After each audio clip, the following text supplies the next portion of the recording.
Anger, jealousy, guilt, shame, fear, resentment, regret. Good Lord. Those are all toxic emotions. And I'm sure that we've all experienced them. And that's okay, because that's part of the human brain and human life. However, it's when it becomes problematic is letting this rule your life. And that's what we're going to talk about today. Toxic emotions. Let's jump into it. Check it out.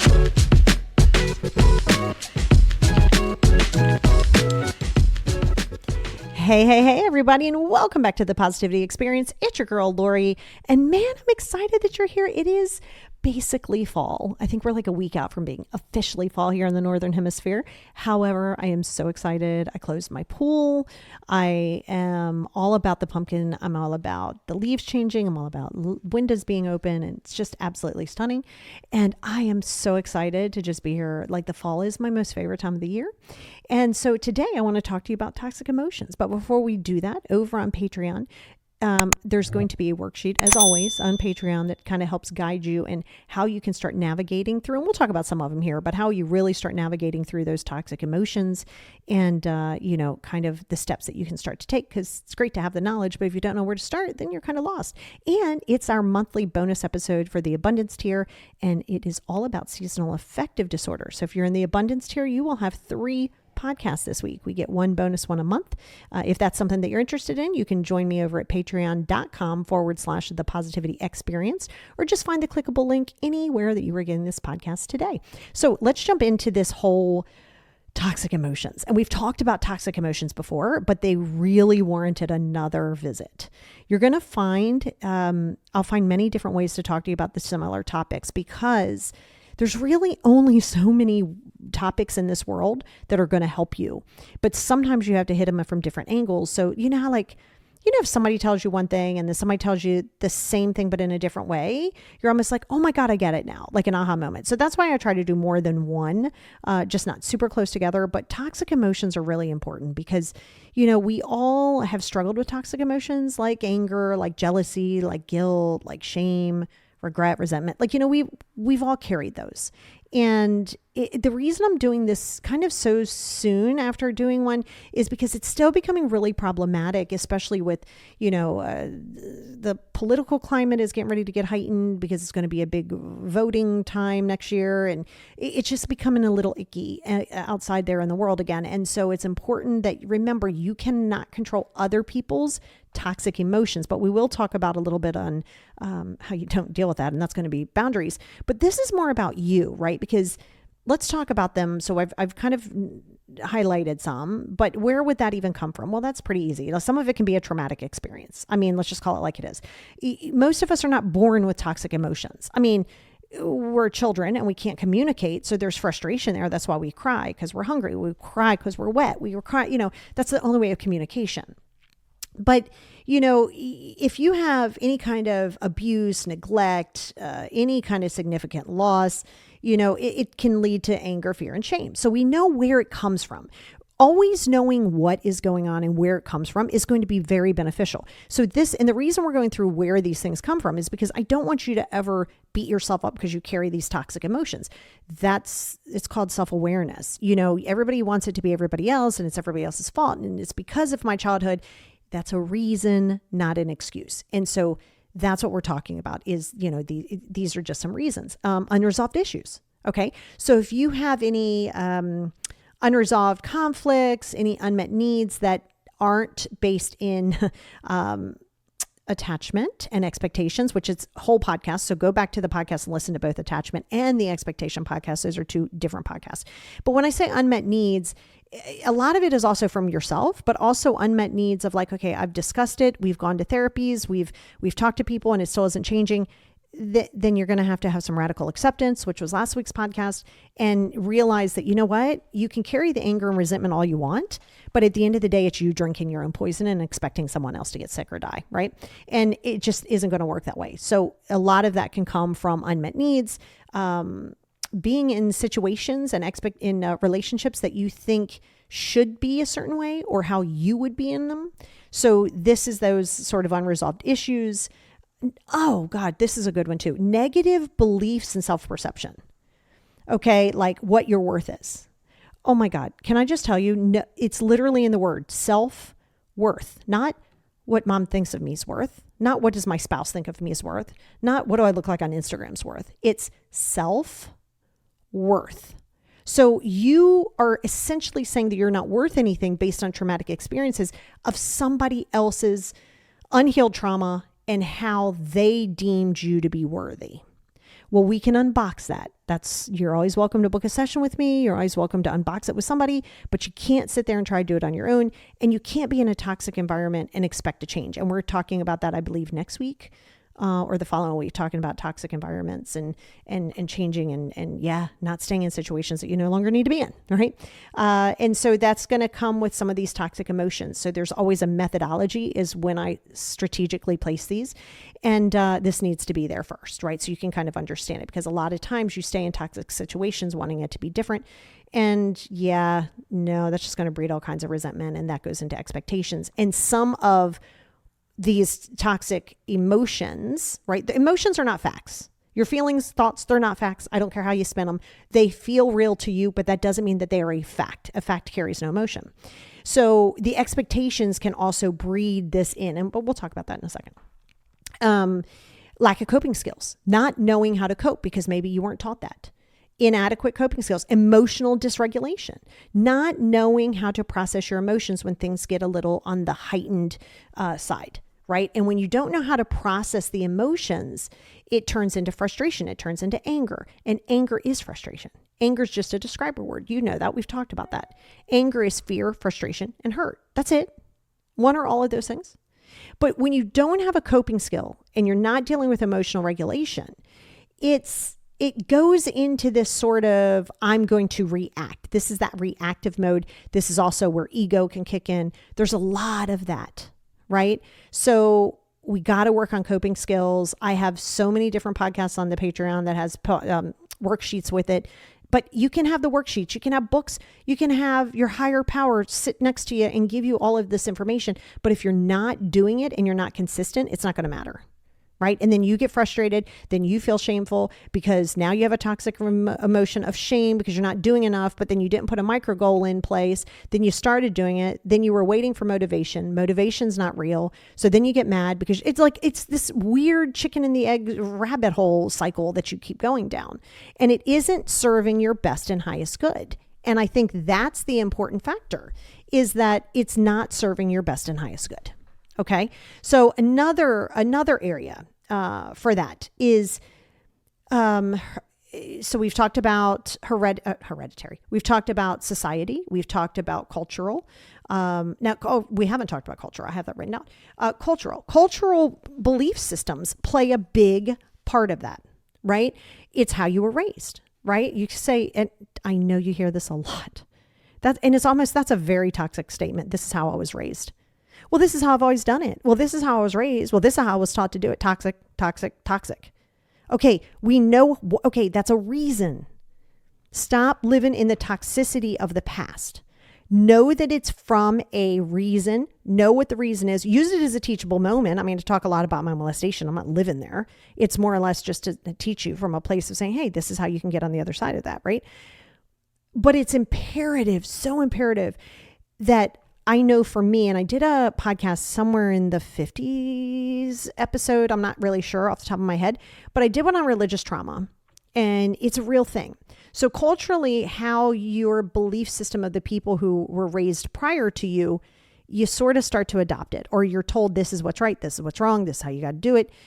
But you don't have to always do what you've always done. And if you always do what you've always done, you're going to keep getting what you always get. Okay, I'm going to repeat that. If you always do what you've always done, you will keep getting what you've always gotten. Fact. All right. So the more that you keep trying to wish things into existence or say, can't she just change? Or can't they just see it my way? Okay, well, we keep bumping our head into the same wall. And now that's the definition of insanity yet again. Right? So a lot of times you're afraid to go against the grain because you've been conditioned to be somewhat trained into a fear base of something. That's not what we want. We don't want fear. We don't want resentment. We don't want anger. We don't want shame. I mean, yes, those things will come because you're a human being, you're not a droid, but it's not living in there, right? You can learn not from shame. Shame, there's no worth in shame, but we'll talk about that in a minute. There's no worth in regret. There isn't. Now, regrets can turn to lessons. Now there is a absolute learning curve there, right? But you have to understand that if you are so worried about how people are going to perceive you, losing people, losing family members, losing friends, then you're going to keep getting what you've always gotten. Just because I wish this. The moment you say, I wish this, you can't control it. But I want it, can't control it. I wouldn't, nope, can't do it. So culturally can create a lot of toxicity and toxic emotions because it can create, anxieties and angers and frustrations and fears. And it can create that due to the fact that you may not believe in certain things that you've been told to believe in. And it's almost like, well, what's wrong with me? And then when you buck the system, then that's a problem. And so that creates a very toxic environment. So that creates resentment, that creates anger, there's a whole bunch of fuel that happens there. Okay. So just know that these toxic emotions are basically a learned behavior, because of society, because of experiences, because of past traumas, because of unresolved issues. This is a big one, is lack of self-accountability. Okay. So what I mean by that, and that can breed resentment more towards yourself. That can breed self-loathing, just constantly like demeaning yourself. I'm too this, I'm too that. I'm not good enough. I'm not. Okay. Again, self-worth defined by self, nobody else. Okay. And so I think it's something that you have to remember, that you are 100% in control of where you are mentally, as far as your mindset, not your depression, stuff like that, mindset. All right. So again, if you keep saying this is how it was always done, okay, stop saying that. Stop it. Now you're just going, okay, well, you're making an excuse to rationalize it for yourself. Well, this is all I've known. Yeah. Okay. We know that. We've had that talk. Now what? Great. Now what are we going to do about it? Let's give you other tools. Stop living in the same tool and saying you don't like the tool, but that's all the tools that you had. But every time you get a new tool, you almost don't want to use the new tool because it takes a lot of work and effort. So that goes into a little bit of that victimhood, right? And victimhood can also carry that. So this is where we're going next. And that's victimhood. Okay. Like I can tell you as a person who has gone through a lot of trauma, like most of you have who would listen to this. Oh my God, I'm telling you, I was such a victim mentality person. And it was just something I didn't know how to get out of it at the time, but I just didn't even like my own company. I don't know if you've ever gotten to that place, but you are almost just like, oh my God, I don't even want to spend time with myself. Like I was always so negative and just so, oh my God, just over the top drama, and the world owed me something because my mom died and my dad molested me and I had a bad childhood and you don't want to go down that rabbit hole, because that will absolutely, you're going to feed and water those toxic emotions on a daily basis, because you're going to keep putting yourself as a victim, and everybody and everything around you, it's going to be their fault. They don't understand. Don't they know I did this? I told them I had a headache. They didn't even check in on me. I told them I wasn't feeling good. They didn't even check in on me. They didn't say happy birthday. Like there's all of these things that come into play, which goes into the expectations, which we know. That's why I'm always drilling down expectations, boundaries, and self-love. Everything I talk about is going to come back to one of those three things, or all of them. Okay. Oh my God. Like, I don't think you even remotely realize the amount of power that you have. Okay. You really have so much power that you give away on a daily basis. And every time you're giving away your power, you get mad because you say somebody else is taking your power, but you're giving that power away. Okay. And this is so important because this will breed all kinds of things based on your expectations. Expectation. I called this person for their birthday. That's because that's what you do, right? That's just what I expect. Okay, well, so if I don't call you on your birthday because I'm busy or I forget or whatever the case may be, now it's going to be a World War III? No. You've got to pump your brakes with the expectations. Yes, you got to know what your non-negotiables are. Don't try to make someone do that specific thing. Those are your non-negotiables, which means that person or those people can either get on board with it or not. That's it. I mean, there's only two options here. Get on board or don't. Just like you can get on board or not with theirs. Just because you want their boundaries to be different or their expectations to be different of you doesn't mean that they have to do that, and vice versa. So a lot of your anger and your fear and your resentments are going to stem a lot of times, not just from all those other things we talked about, but your expectations, which can be defined by all those things that we just talked about, right? You could see, oh my God, well, I went through this and can't they see that? And oh my God, they should be spending more time with me. And I did this for them. And no, stop that. So let's go through that anger because we've talked about this before. And I want to go into that again. Anger, fear, frustration, and hurt. When you're angry, you are not dealing with emotional regulation. You're in emotional dysregulation. Now, that's not to be confused with the fact that that's also a human emotion.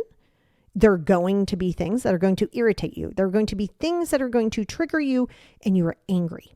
The key is to understand, okay, and this is going to take time, so please know this.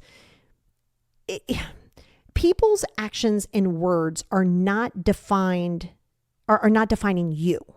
We take everything so personal until we don't, right? Until you build on your self-esteem and self-confidence, because a lot of these toxic emotions come from low self-esteem. Oh yeah, that's another one of those. Low self-esteem also causes some serious toxic emotions because you have low self-esteem. Attachments will carry an enormous amount of toxic emotions because your attachments are there. So if you have attachment issues and the person isn't adhering to whatever that attachment for you is, there's going to be resentment, there's going to be sadness, there's going to be all of these things, regret, there's going to be a whole rack of things. But see, the biggest thing with you is when you're dealing in those expectations, you're going to have to reel them in because people aren't on this planet for your emotions. You're not on the planet for their emotions. We as human beings carry a human interaction with people. Yes, that is what we do. That is what I mean. Those are interpersonal skills. That's why you have them. But the emotional regulation of the anger, it's because you want to lash out. You want to hurt someone the way they hurt you. But I got to tell you, the only person who suffers from that is you. The only person who suffers with that is you. Now you're mad. You're on their socials. You see them hanging out with people. Well, they said that they were busy and now I'm mad. And now you're sitting at home, stressed out, blood pressure up. They're out having a couple drinks with their friends. They're fine. They're not upset. It's the same way that people don't really care if you meet your goals. It's up to you to meet your goals. Yeah. I mean, I'm a big cheerleader. I'm always like, meet your goals, baby. Like, I want you to meet your goals, but not everybody cares about that. More people care about their own stuff. And so with your anger, you're allowed your feelings. You're not allowed to project them onto other people. You're not allowed to try to force them to see your perspective. Okay, you can't force anybody to do anything. People can 1000% change. You cannot 1000% change them. I promise you, you cannot nor should change, because if you want to see resentment on your end, go ahead and change for somebody. Let me know how that works for you. Oh my goodness, you're going to have so much resentment and regret. See, regret, you never have regrets because you learn lessons from them. If you stay in regret, I coulda, shoulda, woulda, coulda, shoulda, woulda, coulda, shoulda, woulda, there's no benefit to that. But if it's like, oh God, that was terrible. Oh my God, what was I thinking? Oh, I want to do better next time.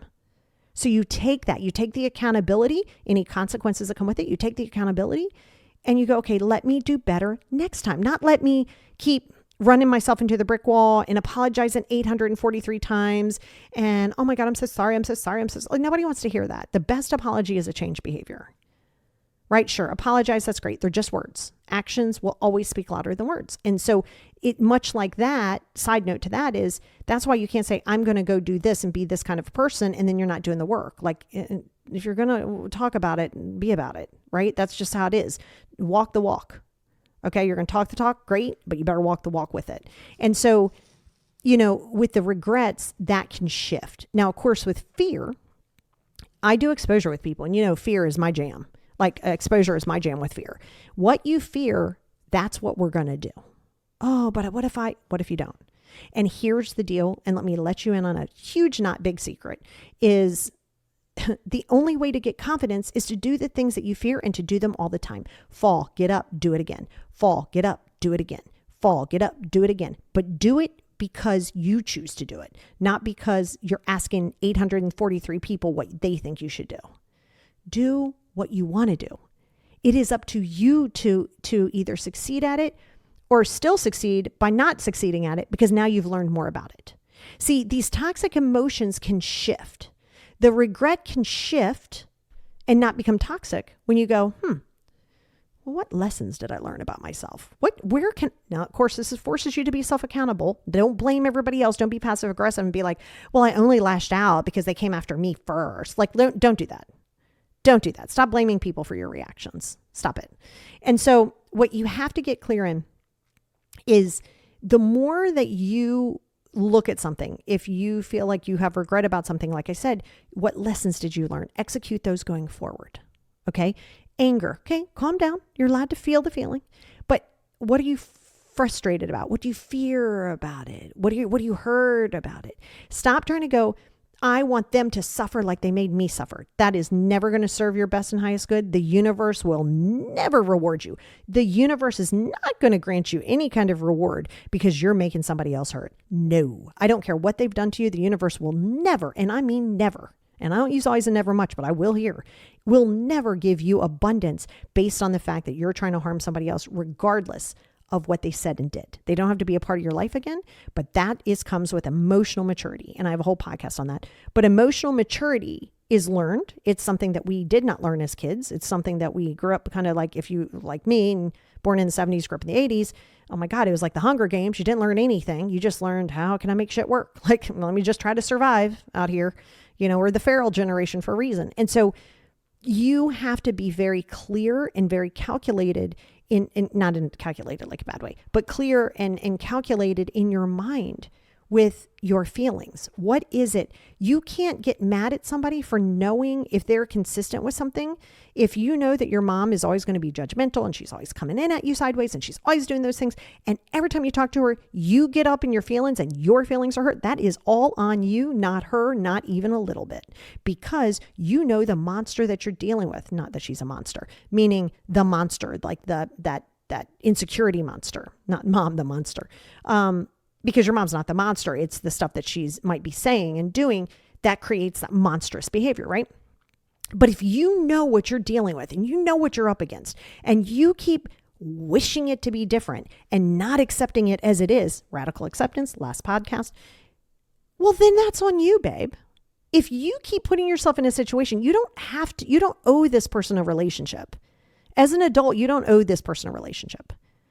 Relatives are not family. Relatives can be family, but also non-relatives can be even more family. And just because you are a relative doesn't mean that you have to take everybody's shit. Let's be very clear there. Okay. And I need you to be so crystal on that, because so much of what you do is you keep wishing for a relationship to be better. We'll talk about that next week when love and leaving toxicity. But it's, oh my God, it's so important, because you cannot wish something or someone into being a different person. If you cannot accept them as they are, yes, of course we meet people halfway. Yes, of course we have conversations and say, hey, give and take. This is what I'd like to see from you, yada, yada, yada. Yeah, of course. Yes, absolutely. But just because you have the conversation, that specific person doesn't have to meet your needs. If that person cannot you guys can't come to that ground where it's like, these are what your needs are, these are what my needs are. And if I can't meet them or you can't meet them, then let's not be together. Let's not call our best friends and talk about, oh my God, I don't understand. Like, they're not changing. Okay, well, there's going to come a point in time where you got to get tired of it. It doesn't make them bad people at all, not even a little bit. It just means that they may not be in your alignment right now. But that's going to help release that anger. That you're going to be a little hurt, right? Oh man, I thought this was going to be different. Okay, well, that's why we take things as they are, not as we want them to be. It is what it is, for a fact, for a reason, right? That helps with the anger. That helps with the regret. Oh my God, I should have left sooner. Why? Oh, because now you know the information now.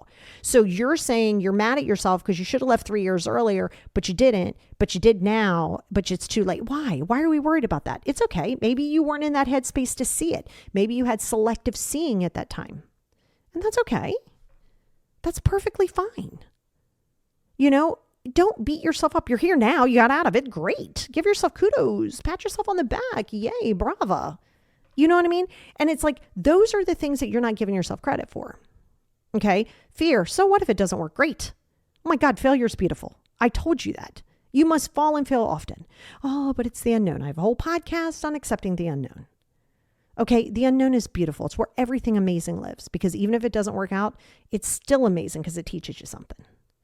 Your mindset is golden when it comes to toxic emotions, because it's not that you're not going to feel these things. It's that you're going to be able to look at them and analyze them analytically and not emotionally. Oh my God, is there facts there? Like, no, why would I think that? Why am I angry about that? Good Lord, I can't change that.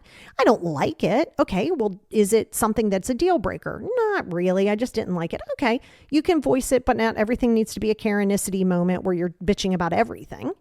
But if it's important to you, talk about it. If it doesn't change, well, don't worry about them changing. Worry about changing the role in which they play in your life.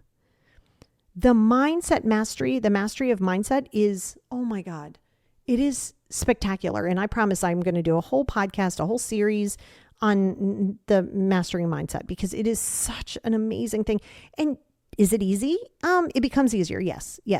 Because essentially what you're doing is you're reprogramming your brain. Everything in your entire life right now is a program. Everything. How you've learned, what you've done, everything is a program. So programs are meant to be rewritten. And when you start to go from the negative viewpoint and seeing things negatively and allowing that is emotional dysregulation, and yes, there are a lot of things, ADHD, depression, bipolar, BPD, that makes emotional regulation harder, but it doesn't mean it's impossible. Okay, you got to do your part. But it is imperative, and I mean so freaking imperative, that we work on your mindset. It's how you see the day. No, every day you're not going to get up and it's just going to be a blissful sunny day. No. Some days it's going to get up and you're going to be like, are you serious right now? Are you serious right now? Is this seriously my day? I'm going to go back to bed and restart the day. Well, don't just live in that moment. Don't let a bad moment or a bad part of the day or a difficult part of the day or a challenging part of the day ruin your entire time. You have the ability to not see things negatively if you, in fact, give yourself the time and patience, consistency, and like I said, back to the time and patience, because it's going to take a long time to rewrite this program. But then it helps you with these toxic emotions. You walk into the fear. You're allowed to have fear. There's that adrenaline, and you're like, oh my God, I hope this works out. What if it doesn't? Oh my God. Okay, but you do it. Well, did you die? No. And if you did, well, you're not going to know. So, okay, so you're here now. Great. Oh, it was scary. Yeah, you did it though. I did. Let's do it again. Oh God, I don't know. Yeah, you do. Come on, let's go. Great. Walk into that fear, anger, feel it, process it, accept the things that you cannot control, communicate, and realize that you might communicate and they may not be your people, baby. Family or not, and that's okay. Feel the hurt, let it go. Let it go. Just because you see people have 2.5 kids, the white picket fence, the wife or the spouse or whatever, you don't have to walk to the beat of that same drum. You might not know who you are sexually. You might not know who you are spiritually. That's okay. But that doesn't mean that you have to be with somebody for the sake of the fact of being with them. We're going to talk a lot about that next week. Okay. Next week in the toxicity podcast of relationships and stuff, but it's just imperative. So what I want you to do is I want you to get yourself in a headspace of saying, okay, what are these toxic emotions? What kind of fear, kind of anger, resentment? You're sitting there resenting something that's done. You can resent yourself. You can resent them. They didn't do this. Typically, that's going to be based on your expectation. This isn't about standards. And expectation goes more into ego. Well, they didn't call me. Well, I did this for them. They didn't even like that gift I got them. I took time and I got that gift. They said thank you, but they didn't even do anything with it. Well, they don't have to. You gave it to them. Whatever they do with it is on them. Your expectations are sinking you. They're causing you so many toxic emotions. Okay. Like, and the sadness is also a very toxic emotion. We carry it. I'm not asking you not to have it. You are 1000% allowed to be sad. It's when you live there and when that sadness goes into a victimization of it, right? Like some of it can be a chemical imbalance, right? You might need a medication, therapies, coaching. Oh my God, all amazing, amazing tools to help you with emotional regulation and processes. So you can have a chemical imbalance. Well, you don't have to necessarily go into the world talking about, I need to do this all by myself and I don't like the medicine and oh my God. Okay, well, you can't say you don't like the medicine, but then nothing's changing. And then the doctor's like, well, I really think you should get on something for at least a little bit. And you're like, absolutely not, which is your right to do, by the way. But you're going to have to lay your sword down at some point and go, what does this look like? Or you're going to live in these toxic environments in your mind. In turn, it's going to create toxic emotions in relationships. And you do not want that. Because next week we're going to talk about toxic relationships and why, and getting out of it, and toxic love and all these things. And some of it is you. It's not always the other person. And it's important to know that sometimes when you see people as toxic, there's a good chance they see you as toxic. Are either one of you wrong? No, because that's how you feel.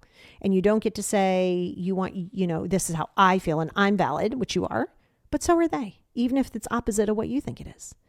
And that's going to come into emotional maturity. So I'd recommend going to watch that podcast and YouTube on that. But you guys, it's life's hard. Life's the Hunger Games out here. It really is. But you can't control people. You can't control situations. You can't control things that are out of your control. That's where radical acceptance, it is what it is, comes into play.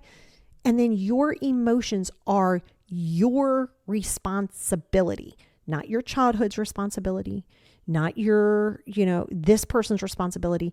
Those are reasons that life has been a little bit more difficult and challenging and why you have some of the feelings along with the chemicals and all that stuff. But you're here now. So I'm always going to put it back in your court, because if you only knew how much power you have, if you only realize that you have so much freaking power in a good way. And it's just a lot of people before you, a lot of those people didn't want you to have it, right? When people don't have it, they really try to squash it like a bug. They really do. They really do. Okay. So I just want you guys to know that this is a process. When you have your toxic emotions, do not judge yourself. You have them because at some point they served you a purpose to feel protected. So this is never to make you feel bad. None of my stuff is to make you feel bad, but it is to put accountability in your lap, because blaming everybody around you is only going to create more and more and more toxic emotions.